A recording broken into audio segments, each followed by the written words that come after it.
Good morning students. আচ্ছা, কৃষ্ণকান্তের will এই উপন্যাসটা আমি পড়াচ্ছিলাম। আজকে চতুর্থ পরিচ্ছেদ আমি আলোচনা করব। দেখো, চতুর্থ পরিচ্ছেদ। ওই দিবস রাত্রি 8টার সময়ে কৃষ্ণকান্ত রায় আপন শয়ন মন্দিরে পর্যাঙ্কে বসিয়া উপাধানে পৃষ্ঠ রক্ষা করিয়া সটকায় তামাক টানিতেছিলেন এবং সংসারে একমাত্র ঔষধ মাদক মধ্যে শ্রেষ্ঠ অহিফেন ওরফে আফিমের নেশায় মিঠে রকম ঝিমাইতেছিলেন। মানে কৃষ্ণকান্ত রায় তার নিজের শয়নগৃহে বসে তামাক টানছিলেন এবং এখানে একমাত্র তামক ঔষধ কোনটা শ্রেষ্ঠ? আফিমকে বলা হচ্ছে। যদি এখানে প্রশ্ন আসে যে অহিফেন অর্থে কি, তখন হবে আফিম। ঠিক আছে, আফিমের নেশায় সে ঝিমোচ্ছিল। ঝিমাইতে ঝিমাইতে খেয়াল করিলেন যেন উইলখানি হঠাৎ বিক্রয় কোবালা হইয়া গিয়াছে। সে ঝিমোতে ঝিমোতে একটা আধো ঘুমের নেশায় চলে গেছে। তখন সে দেখছে যে তার নাকি উইলটা, যেটা সে বানিয়েছে নতুন উইল, সেটা বিক্রি হয়ে গেছে। যেন হরলাল 3 টাকা 13 আনা 2 কড়া 2 ক্রান্তি মূল্যে তাহার সমুদয় সম্পত্তি কিনিয়া লইয়াছে। হরলাল 3 টাকা 13 আনা 2 কড়া 2 ক্রান্তি মূল্যে তার সব সম্পত্তি কিনে নিয়েছে, এটা সে দেখছে, ভাবছে। হঠাৎ আবার যেন কে বলিয়া দিল যে না, এ দানপত্র নহে, এ হচ্ছে তমসুখ। বলছে এটা কোনো দানপত্র নয়, এটা হচ্ছে তোমার তমসুখ। হ্যাঁ, তমসুখ। তখনই যেন দেখলেন যে, দেখো প্রথমে তোমাদের বলে রাখি, উনি দেখছিলেন ঝিমোতে ঝিমোতে যে এই জিনিসগুলো ঘটছে। এখানে একটা শব্দ এলো যেটা হচ্ছে এটা দানপত্র নহে। কেউ একজন বলছে এ হলো তমসুখ। তমসুখ মানে কি? তমসুখ হচ্ছে ঋণ স্বীকার পত্র। ঠিক আছে, ঋণ স্বীকার পত্র। সে এটা বলছে দানপত্র না, এটা হচ্ছে ঋণ স্বীকার পত্র। তো তখনই যেন দেখলেন যে ব্রহ্মার বেটা বিষ্ণু হাসিয়া বৃষভারূঢ় মহাদেবের কাছে 1 কৌটা আফিম কর্য লইয়া এই দলিল লিখিয়া দিয়া এই বিশ্ব ব্রহ্মাণ্ড বন্ধক রাখিয়াছেন। মহাদেব গাঁজার ঝোঁকে ক্লোজ করিতে ভুলিয়া গিয়াছেন। দেখো এখানে কি বলছে, এমন অদ্ভুত তিনি দেখছেন যে ওখানে ব্রহ্মার ছেলে বিষ্ণুকে দেখছে। ব্রহ্মার ছেলে হয়ে গেছে বিষ্ণু, সে আবার বৃষভারূঢ় মানে হচ্ছে রূঢ়। বৃষ মানে বুঝতে পারছো, বৃষের ওপর মহাদেব, বৃষভারূঢ় মহাদেবকে বলছে তার কাছে বিষ্ণু কি করছে, 1 কৌটা আফিম ধার নিয়েছে। কর্য মানে ধার নেওয়া, ধার নিয়েছে এবং এই দলিল লিখে দিয়েছে, এই লিখে যে এই বিশ্ব ব্রহ্মাণ্ড মহাদেবের কাছে তিনি বন্ধক রেখেছেন। তো মহাদেব গাঁজার ঝোঁকে ক্লোজ করতে ভুলে গেছেন। তখন দেখো এমন সময় এই রকম একটা অদ্ভুত দৃশ্য যখন তিনি দেখছেন, তখন রোহিণী হঠাৎ ঘরে ঢুকছে। এই মতো সময় রোহিণী ধীরে ধীরে সেই গৃহমধ্যে প্রবেশ করিয়া বলিল, ঠাকুরদাদা কি ঘুমাইয়াছে? ঠাকুরদাদা কাকে বলতো রোহিণী? কৃষ্ণকান্ত রায়কে। ঠাকুরদাদা কি ঘুমিয়েছে? তখন কৃষ্ণকান্ত ঝিমাইতে ঝিমাইতে কহিলেন, কে? নন্দী। সে তো দেখো এখানে সব শিব বিষ্ণু মহেশ্বর, এই মহেশ্বর বিষ্ণু ব্রহ্মা এদেরকে দেখছে, তখন সে নন্দীকেও দেখছে। সেখানে বলছে, কে? নন্দী বলে উঠল, ঠাকুরকে এইবেলা ক্লোজ করতে বলো। বলছে এইবেলা ঠাকুরকে ক্লোজ করতে বলো, উনি ভুলে গেছেন তো সেই কারণে। রোহিণী বুঝিল যে কৃষ্ণকান্তের আফিমের আমল হইয়াছে। রোহিণী বুঝে যে কৃষ্ণকান্তের আফিমের নেশা হয়েছে। হাসিয়া বলিল, ঠাকুরদাদা নন্দী কে?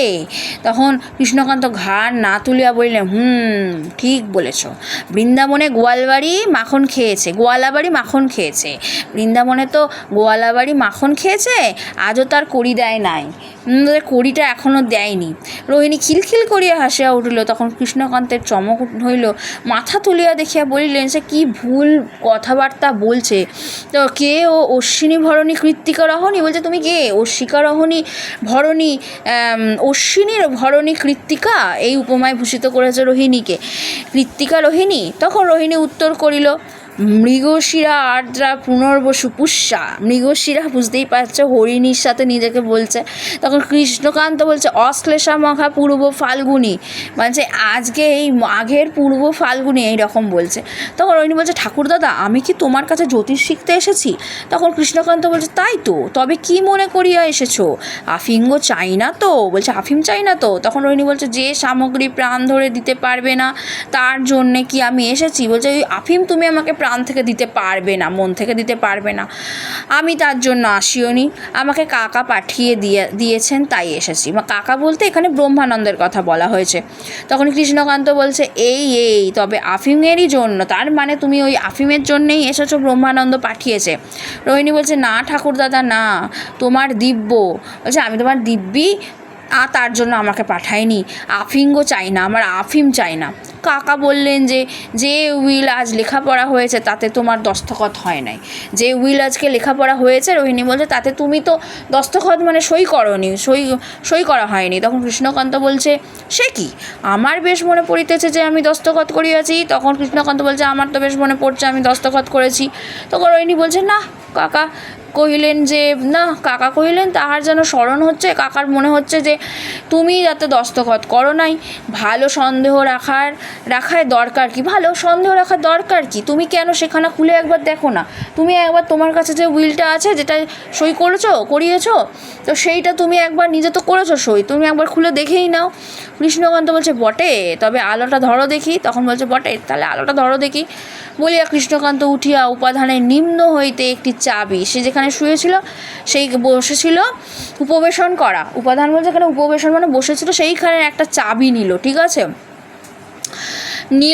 নিয়ে রোহিণী নিকটস্থ দ্বীপ হস্তে তার সামনে রোহিণী একটা দ্বীপ ধরল। কৃষ্ণকান্ত প্রথমে একটা ক্ষুদ্র হাত বাক্স খুলিয়া একটা বিচিত্র একটা ছোট্ট হাত বাক্স ছিল, সেখানে একটা বিচিত্র চাবি নিল। পরে একটা চেস্ট ড্রয়ারের একটি দরাজ খুলিলেন, একটা ড্রয়ার আছে সেই চেস্ট ড্রয়ার, ছোট্ট ড্রয়ারের দেরাজটা খুললেন এবং অনুসন্ধান করিয়া ওই উইল বাহির করিলেন।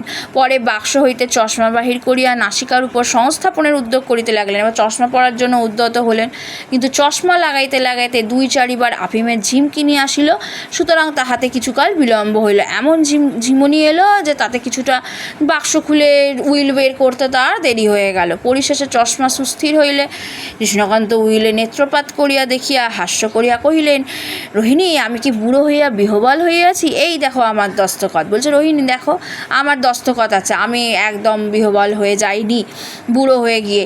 রোহিণী বলল বালাই, বুড়ো কেন হবে? বুড়ো হবে কেন? আমাদের কেবল জোর করিয়া নাতনি বলো বই তো না। বলছে তুমি আমাদের জোর করে নাতনি তোমাকে বলতে হয়, তুমি তো বুড়ো হওনি। তা ভালো, আমি এখন যাই কাকাকে বলি গিয়ে। বলছে সেই ভালো, তাহলে দস্তখত তুমি করেছো, আমি কাকাকে গিয়ে বলে দিচ্ছি। রোহিণী তখন কৃষ্ণকান্তের শয়ন মন্দির হইতে নিষ্ক্রান্ত হইল। কৃষ্ণকান্তের শয়নকক্ষ থেকে সে বেরিয়ে গেল। গভীর নিশাতে কৃষ্ণকান্ত নিদ্রা যাইতেছিলেন, খুব গভীর রাত্রিবেলা সে ঘুমোচ্ছিলেন। অকস্মাৎ তাহার নিদ্রাভঙ্গ হইল, হঠাৎ তার ঘুমটা ভেঙে গেল। নিদ্রাভঙ্গ হইলে দেখিলেন যে তাহার শয়নগৃহে দীপ জ্বলিতেছে না। সে যখন দেখছে যে তার ঘরে দীপ জ্বলছে না, সচরাচর সমস্ত রাত্রি তো দীপ জ্বলে, কিন্তু সে রাত্রে দীপ নির্বাণ হইয়াছে, দীপ নিভে গেছে। দেখিলেন নিদ্রাভঙ্গকালে নিদ্রাভঙ্গকালে একটা শব্দ পেল, কর্ণে তার প্রবেশ করিল যে যেন কে একটা চাবি কলে ফিরাইলো। বলছে কে একটা কলে ফিরাইলো, ঠিক আছে, এটা হবে। তো চাবি কলে ফিরে, মানে চাবি কলটা ছিল না ওদের, যে সিন্দুকটা ছিল যেখানে উইলটা রাখা ছিল, সেই সিন্দুকে চাবিকে ঘোরাচ্ছে একটা। তো এমন বোধ হইল যে যেন ঘরে কি একটা মানুষ বেড়াইতেছে। মানুষ তাহার পর্যাঙ্কে শিরোদেশে পর্যন্ত আসিল, তাহার বালিশে হাত দিল, তার বালিশের কাছে ছিল কৃষ্ণকান্ত আফিমের নেশায় বিভোর, না নিদ্রিত না জাগরিত। আবার বালিশের কাছে হাত দিয়ে বোধহয় চাবিটা রাখলো, তো না নিদ্রিত না জাগরিত।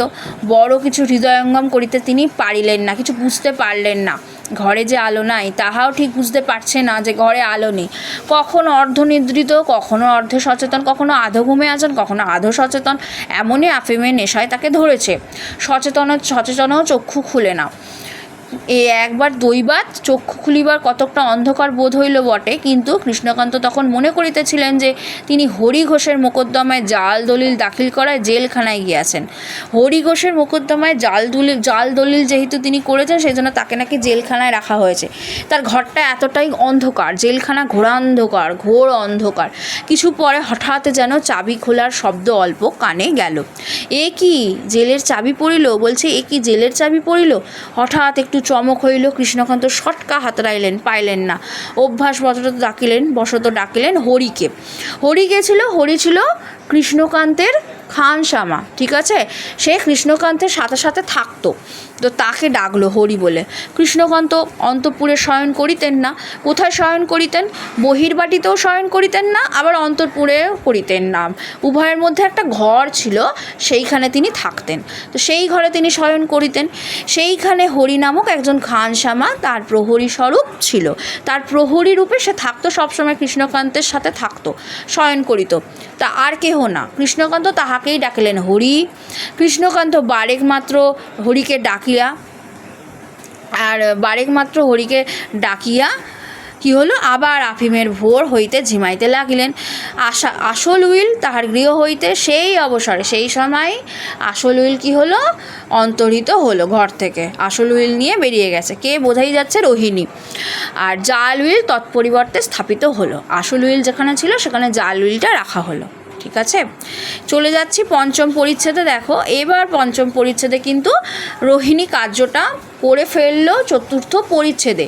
পঞ্চম পরিচ্ছেদে রোহিণী কিন্তু এবার প্রতিশোধ নেবে হরলালের কাছ থেকে। কিভাবে দেখো, হরলালকে বিদায় করবে কিভাবে। পঞ্চম পরিচ্ছেদ। পরদিন প্রাতে রোহিণী আবার রাঁধিতে বসিয়াছে। যেমন দৈনন্দিন সে রাঁধতে বসে, তেমন রাঁধতে সে বসেছে। আবার সেখানে হরলাল উকি মারিতেছে। ভাগ্যবশত, এটা ভাগ্যবশত হবে, ভাগ্যবশত ব্রহ্মানন্দ বাড়ি ছিল না, নহিলে কি একটা মনে করিতে পারিত। দেখো হরলাল বারবার রোহিণীর কাছে উকি মারছে, জিনিসটা খুবই খারাপ, দৃষ্টিকটু, তাই তো? সমাজের চোখেও দৃষ্টিকটু, এমনিও দৃষ্টিকটু। তো সেটা ব্রহ্মানন্দ মানুষটা কিন্তু ভালো মানুষ ছিল, বোঝাই গেল, কারণ সে কিন্তু কাজটা করতে পারেনি, তাকে কিন্তু তার নিজের মন আটকেছে, সে করেনি। তো সেই জন্যই হরলাল রোহিণীর কাছে গিয়েছিল। এবার রোহিণী খুবই বুদ্ধিমতী মেয়ে। এবার রোহিণী অত তাড়াতাড়ি কিন্তু হরলালের কি বলে, হরলালকে পাত্তা দেয়নি, ঠিক আছে? প্ররোচনায় পা দেয়নি।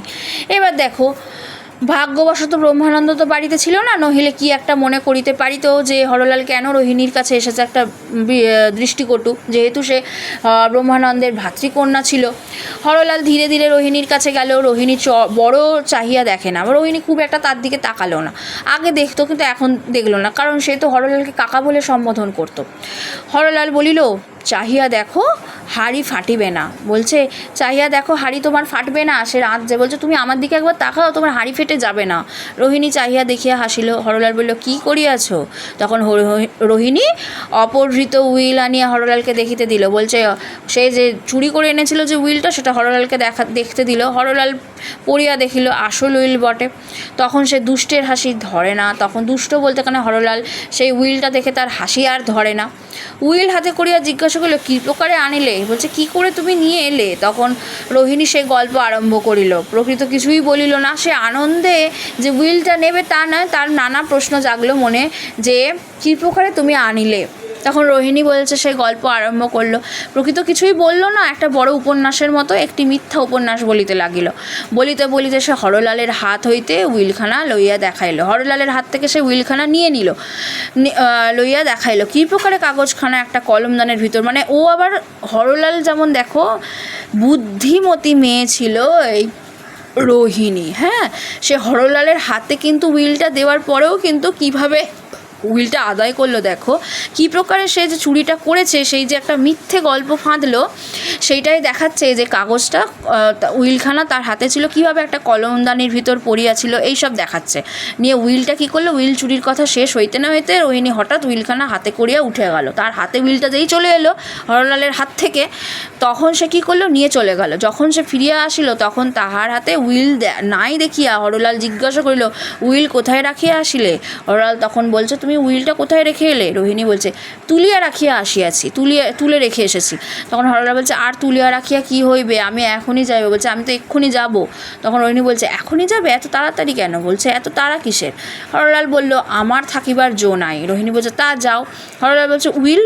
তখন রোহিণী বলছে আমার কাছে থাক উইলটা। হরলাল বলছে সে কি, উইল আমায় দিবে না? উইলটা আমাকে দেবে না? তখন রোহিণী বলছে তোমার কাছে থাকাও যে আমার কাছে থাকাও সে। বলছে তোমার কাছে যদি থাকে সেটাও এক, আর আমার কাছে থাকলেও তো সেটা এক। তখন হরলাল বলছে যদি আমাকে উইল দিবে না তবে ইয়া চুরি করিলে কেন? বলছে তুমি তো আমাকে উইল দেবে না, তাহলে তুমি কেন এটা চুরি করলে? তখন রোহিণী বলছে আপনারই জন্য ইহা রহিল। হ্যাঁ, যখন আপনি বিধবা বিবাহ করিবেন আপনার স্ত্রীকে এই উইল দিব, আপনি লইয়া ছিঁড়িয়া ফেলিবেন। যখন আপনি বিধবা বিবাহ করবেন তখন আপনার স্ত্রীকে উইলটা দেব, তখন আপনি সেটা ছিঁড়ে ফেলবেন। হরলাল বলিল তবে তা হবে না রোহিণী, টাকা যাহা চাও দিব। ও কী ভেবেছে রোহিণী ওকে বিবাহ করতে চাইছে। তখন সে বলছে না রোহিণী সেটা হবে না, তোমাকে যা টাকা দেওয়ার তা দেবো। রোহিণী বলছে লক্ষ টাকা দিলেও না, যাহা দিবে বলিয়াছিলে তাই চাই। মানে ও একবার বলেছিল না যে কি আছে আমাদের তো বাড়িতে, আমাদের তো কি সম্পর্ক, দেখবে আগের ক্লাসে আমি পড়িয়েছি, আগের পরিচ্ছেদগুলোতে 3য় পরিচ্ছেদে আছে, হরলাল একটা ইঙ্গিত দিয়েছিল যে আমি তোমাকে বিবাহ করিতে পারি, এই রকম নিজের স্বার্থে, যাতে রোহিণী কাজটা করে, রোহিণীকে বাঁচিয়েছিল, এইসব নানা রকম কথা বলেছে, নানা রকম আছে কথাবার্তা। তখন হরলাল বুঝতে পারলো, তখন বলছে রোহিণী তার মানে তাকে বিবাহ করতে চায়। তখন বলছে না তুমি যা টাকা চাও তাই দেবো, ওইটা হবে না। তখন রোহিণী বলছে না টাকা তো চাই না, লক্ষ টাকা দিলেও না, যা দেবে বলেছিলে তাই দিতে হবে। তখন হরলাল বলছে তা হয় না, আমি জাল করি, চুরি করি আপনারই হকের জন্য, নিজের স্বার্থের জন্য, নিজের হকের জন্য, আমি নিজের হকটা বুঝে নেওয়ার জন্য, নিজের হক মানে এখানে অধিকার, নিজের অধিকারের জন্য আমি জাল করি, চুরি করি। তুমি চুরি করিয়াছ কার হকের জন্য, কার অধিকারের জন্য? রোহিণীর মুখ শুকাইল, রোহিণীর মুখটা শুকিয়ে গেল, রোহিণী অধবদনে রহিল, মাথা নিচু করল। তখন হরলাল বলিতে লাগিল আমি যাই হই কৃষ্ণকান্ত রায়ের পুত্র, যে চুরি করিয়াছে তাকে কখনো গৃহিণী করিতে পারিব না, যে চুরি করেছে তাকে আমি গৃহিণী করব না।